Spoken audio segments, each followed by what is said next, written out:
When someone loses respect for you, they never announce it.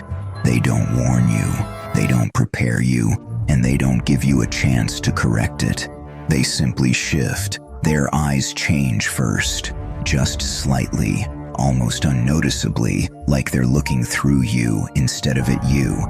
Their tone follows, becoming sharper, colder, carrying an edge that wasn't there before. Then the attitude shifts. The delay in their replies, the lack of interest, the passive dismissal, and you feel it long before it becomes obvious, long before the signs become undeniable. You feel the distance growing like a shadow stretching across a room you used to fill. You feel the warmth fading from a place you once belonged to. Respect dies silently, the way a flame disappears when there's no oxygen left. And by the time you notice the smoke, everything is already burned. Respect doesn't fall suddenly. It erodes slowly, quietly, in moments so small you don't even realize what they meant until much later. When you finally replay the conversations, the expressions, the hesitations, and the most painful truth is this: once respect is gone, it almost never returns, not because you didn't try hard enough, not because you didn't change or improve, but because the version of you they lost respect for is the version their mind refuses to update. You try to understand the moment it changed. Was it when you apologized too quickly? Was it when you stayed longer than you should have? Was it when you tolerated something you never should have allowed? There is always a moment, a turning point, even if you didn't recognize it when it happened. And from that moment on, you began to shrink in their eyes, not because you became less, but because they decided to see you as less. It becomes a psychological downgrade, subtle, but irreversible. This is the emotional part. But the psychological part is even deeper. People lose respect for 3 core reasons, and each of them ties directly into how the human brain evaluates power, value, and hierarchy. The first reason is the collapse of boundaries. When someone senses that you don't stand firm, that you bend too easily, that you tolerate behavior that disrespects your time or dignity, their brain labels you as low resistance. And low resistance people, whether they intend to or not, invite dominance. Humans instinctively respect the people who protect their own space. We respect those who say no without guilt, who correct disrespect immediately, who don't allow others to determine their worth. The moment you stop enforcing boundaries, people don't see you as kind. They see you as convenient, and convenience kills respect faster than conflict ever could.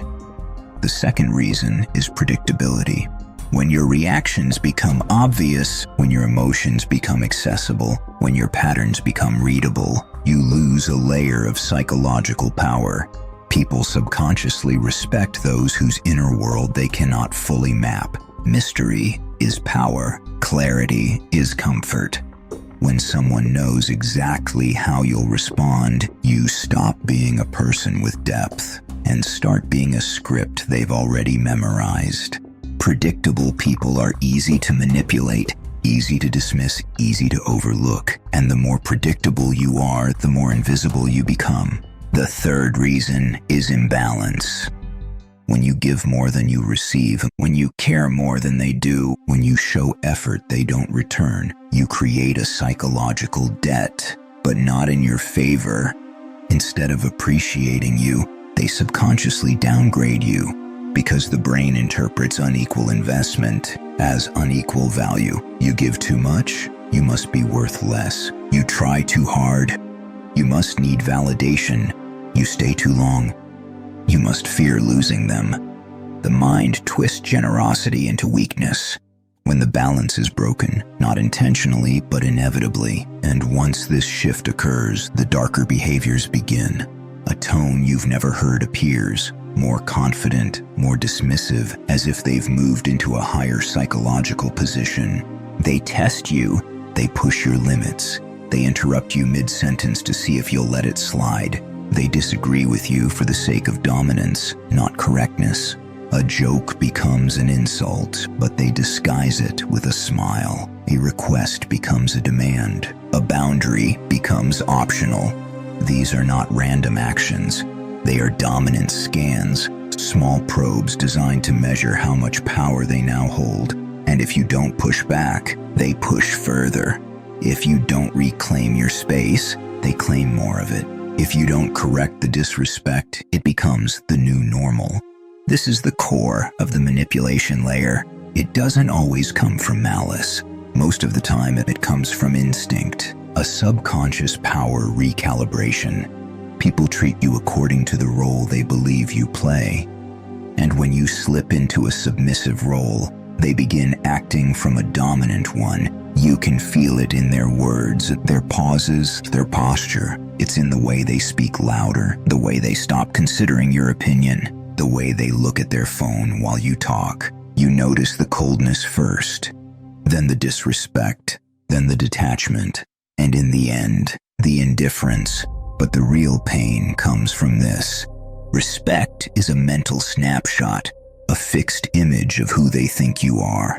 And when their brain saves you as someone beneath them, as someone too soft, too forgiving, too patient, too available, that image becomes nearly permanent. Even if you change, even if you grow, even if you finally learn everything you should have known sooner, they will not update their mental picture. They anchor you to the version of you that was easiest to step over. You're living in chapter 12, but in their mind, you're still trapped in chapter 4. That is why respect almost never returns. Not because you aren't worthy of it, but because their mind refuses to watch you evolve. People freeze you in the version they found most convenient. And that version becomes your prison, unless you step out of their narrative entirely. But here is where everything changes. You may not be able to restore their respect, but you can reclaim your power. And when you reclaim your power, respect becomes irrelevant. You regain power by tightening your frame, by standing taller, speaking slower, choosing your words with precision, by removing apologies that were never necessary, and taking back time that was never appreciated. You create distance, a psychological space that demands attention. You stop being emotionally naked. You stop explaining yourself to the wrong audiences. You let silence do the talking. You let absence do the teaching. You let self-respect do the correcting. Distance creates scarcity. Scarcity creates value. Value creates respect. Even from those who can no longer admit it, you begin saying no without guilt. You stop entertaining conversations that drain you. You walk away from situations that used to hold you hostage. You stop reacting emotionally and start observing internally. This internal shift becomes external dominance. And slowly, the dynamic reverses. They notice the silence first, then the distance, then the absence of your old patterns. And when someone becomes used to your softness, your strength becomes terrifying. Some try to regain your attention. Some pretend nothing changed. Some try to pull you back into the role they preferred.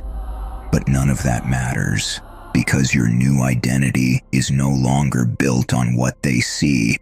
It is built on what you've become. The truth is simple. You cannot make someone respect you again. You cannot negotiate your worth. You cannot beg someone's mind to update the picture they painted of you.